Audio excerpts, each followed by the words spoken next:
Now we've got a problem, Lee said. You see, I've got me a temper, and when I get angry, I do things I regret. Don't take another step toward us, Sabrina shouted. See, this is what I'm talking about. I don't want no guff, you little brat, Greeley said. Didn't they tell you I'd killed 7 people? Is that all? A voice said from above.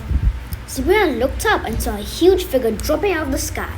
He landed on the ground hard, cracking the cement underneath him. When he stood, Sabrina smiled. It was Mr. Kenneth. Hardly a number I'd brag about. He really took a step back, but unclenched his fist. Where did you come from? Okay, you want to get in my business? He swung his crowbar threateningly. I know I want to get into your business, another voice said from behind the thug. It was Mr. Hampstead. I was thinking I'd like to as well, a third voice said from above. It was Bess, floating down from the sky with her rocket pack blasting. She touched down on the ground, and the flame went out. What are you people? Greeley screamed. We're fairy tales, Mr. Hampstead said. It's time for your bedtime story. Hampstead punched Greeley in the face, and the greasy criminal fell over like a tree. Bess walked over and kicked the man as he curled up into a ball. Mr. Kenneth, on the other hand, stood by looking bored. Sabrina could have watched the beating all day, but a hand was on her shoulder. She turned and found Granny Rhoda standing behind her. Daphne was hugging the old woman with all her might, but Granny still had a free hand to pull Sabrina into the embrace. Come along, girls. We need to leave the city as quickly as possible. I'm afraid I may have gotten the family into a lot of trouble with this incident, Granny replied. Smart will surely send the police to arrest me for kidnapping. No, Granny, we have to go see Titania, Sabrina said. What? Why? She needs to know Cobweb didn't kill her husband. When they reached the Golden Egg, Mustard Seed was waiting outside of Baron's old office. He led them into the room where the Queen sat solidly at her husband's desk. She was now wearing a smart pinstripe suit, tailored for her figure, but reminiscent of the one Oberon had worn. She had a framed photo in her hands. She looked tired and her eyes were red, as if she had been crying. Oz stood by, watching her with concern. When he noticed the group, he rushed to join them. Mustard Seed, your mother is having a difficult day, he said. I'm sure I can handle any of this business for her. No, Titania said without looking up. Step forward, son, and bring your friends. Mustard Seed led the family forward and then bowed to his mother. This was a happy day, she said, holding up the photograph. We walked through Central Park amongst the humans. I thought we'd have an eternity of those moments. Now he's gone, and there are so many things I wish I had said. Titania was quiet for a moment. Though Sabrina was bursting to tell her what she had discovered, she knew that silence was the best thing she could offer the heartbroken queen just then. I've told that my husband's mother has been killed, Titania continued. Your family's reputation for excellent detective work has proved true. We owe you a debt of gratitude, Mustard Seed added. Actually, we have our doubts about Cobweb, Granny said. Indeed, Oz said. My granddaughter has given this some serious thought and has some interesting questions that don't have answers, the old woman said, gesturing for Sabrina to step forward. You are Puck's chosen protector, I understand, Titania said. Sabrina nodded, sniffing her still pungent hair, for better or worse. You don't believe that Cobweb killed his father? Titania said, as Moth entered the room. The fairy girl flashed Sabrina her usual angry look. Sabrina shook her head. Cobweb didn't act like a murderer. First, he was working with Oberon to rebuild Fairy.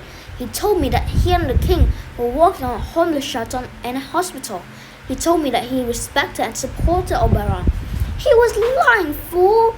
Moth cried. Sure, a person can say anything, but what they do is different. We chased him all over town. When we were nearly killed in the subway, he came back to check on us. Then when the pirates kidnapped us, he came to try to rescue us. Not the ex of a murderer, Mustard Seed said. Sabrina nodded. We think of someone in the Scarlet Hand. No one here seems to know who they are, but back in Ferryport Landing, they've caused a lot of trouble. They're responsible for kidnapping my parents and want to take over the world. They left their mark on Baron's body. But you have no idea who this other murderer might be? Moth asked. No, Granny Rhoda ended. Then you're no further along toward discovering his killer than when you started, Titania cried. Granny stepped forward. Not exactly. Cobble gave your husband a glass of wine with poison in it. If we can find out who poured that wine, I believe we'll know who the true killer is. The Queen shook her head. And how do you propose to learn that? The same way we learned who gave Oberon the poison, Sabrina said. Scrooge, Daphne cried. He talks to ghosts. We can go to see him again, and this time we'll talk to Cobweb Spirit, Sabrina explained. You will come too. You could talk to Oberon. Titania rose from her chair. Is this true? Sabrina nodded. I seem to have the ability to let ghosts take over my body. It's no picnic, but I'd let it happen again, so you can tell him I feel those things you never got a chance to say. Mother, I've heard talk of Scrooge's talents, Mustard Seed said. Suppose the girl's right. Suppose Cobweb is not the true killer. If that's true, the murderer still walks amongst us.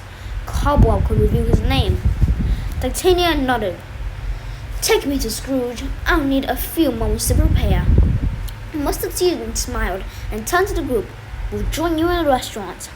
Sabrina and her friends left the office and headed back down the hallway. Moth stopped them and sighed as if she were exhausted. She looked at Sabrina and gritted her teeth. Puck could emerge at any moment from his vessel. As his protector, it is customary for you to perform a sacred task. What kind of task? Sabrina asked. You must toast the emerging king with a special elixir. It's quite an honor. I really can't, Sabrina argued. We're leaving any minute. Can it wait? I also thought you would like some time alone with Puck. He's the king of fairy now. If the kingdom is to be rebuilt, he will have a great deal of responsibility. He'll have to stay in the city. Sabrina felt something rise into her throat and realized it was her heart. She had never given any thought to the idea that Puck might not come home with them. But of course he would stay. He was a king now, and why would he go back to Ferryport Landing and be trapped inside the town again? She suddenly felt the need to cry and laughed out loud. Cry? Puck was an irritating pain in the behind. He was constantly giving her a bad time, putting slimy things in her bed, dumping her into big vats of sticky glop. There had never been a meal he didn't ruin with his explosive flatulence. She should be happy to get rid of him. She would be free of his army of chimpanzees, his pranks, his name-calling. But then there had been the kiss. Her first kiss. Their first kiss. I think we have a few minutes, Granny Rhoda said. Okay, Sabrina said. I'll do it. Moth led her down the hallway to her room. Once inside, the little fairy closed the door and locked it. No one can enter during the ceremony.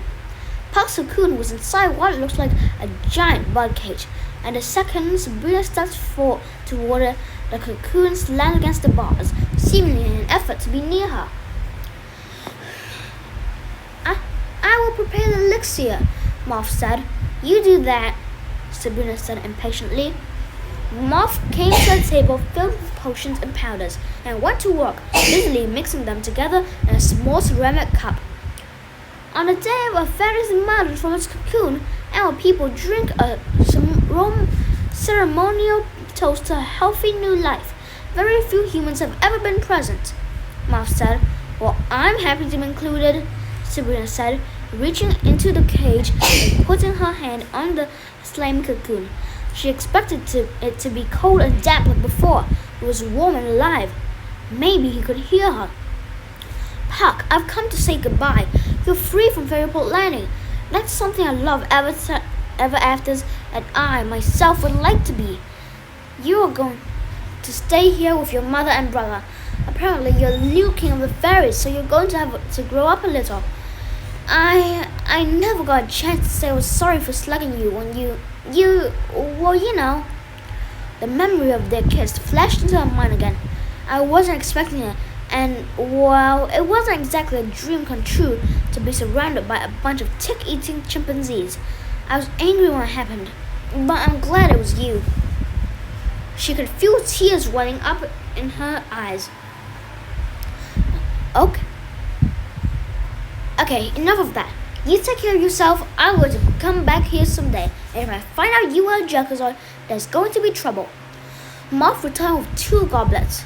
She handed one to Sabrina and raised it for a toast. To Puck. To Puck, Sabrina said. Sabrina took a drink. Whatever the ceremonial elixir was, it didn't taste half bad. There was a fruity taste like raspberries, but there was also a hint of honey and oatmeal, and there was something else, something a little bitter that she couldn't quite place. So I suppose you two will be getting married, Sabrina said conversationally.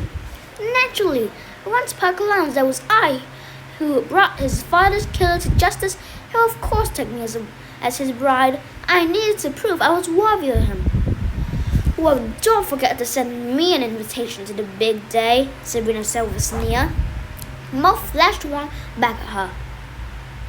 To be honest, Princess, I wouldn't be surprised if he didn't show up back on our front porch, Sabrina said, taking another sip of her drink. He seems to enjoy tormenting me. Moth set down her glass. I thought the same thing. Suddenly, there was a horrible pain in Sabrina's belly. It was so powerful she doubled over. She lost her breath and fought to catch it as a second wave of pain rolled over her.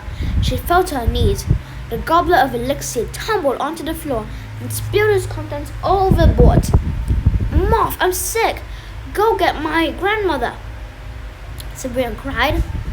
You think you've got us hot, don't you, human? Oh, it's something you should have never had, and I'm taking it back. Sabrina looked down the cup. Had Moth put something in it?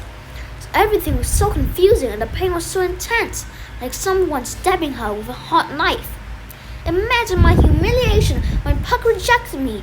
Imagine the looks people gave me. I was supposed to be the next queen, but I held my head high and hoped he would change his mind. We never got a chance. His father had him thrown out of the kingdom. Get help, Sabrina grunted. When you brought him back, I thought Abera would give him another chance, but he refused. He told the guards that as soon as Puck was well, he was to be removed.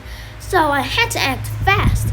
I snatched Cobble's pouch when he wasn't looking and mixed some potions and powders. I collected it in a bottle and stepped back into the celebration.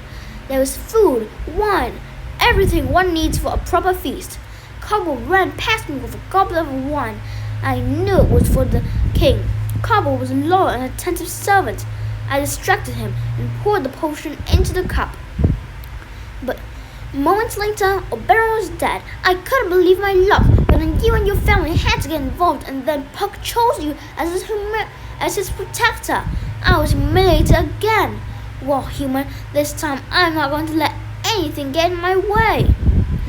Another stab of pain hit Sabrina in the belly. This time, it migrated up her spine toward her brain. She could barely think straight, and she was too weak to fight back or even call out for help. But there was something going on. That seems to be the end of this video. I'll send more later. Goodbye.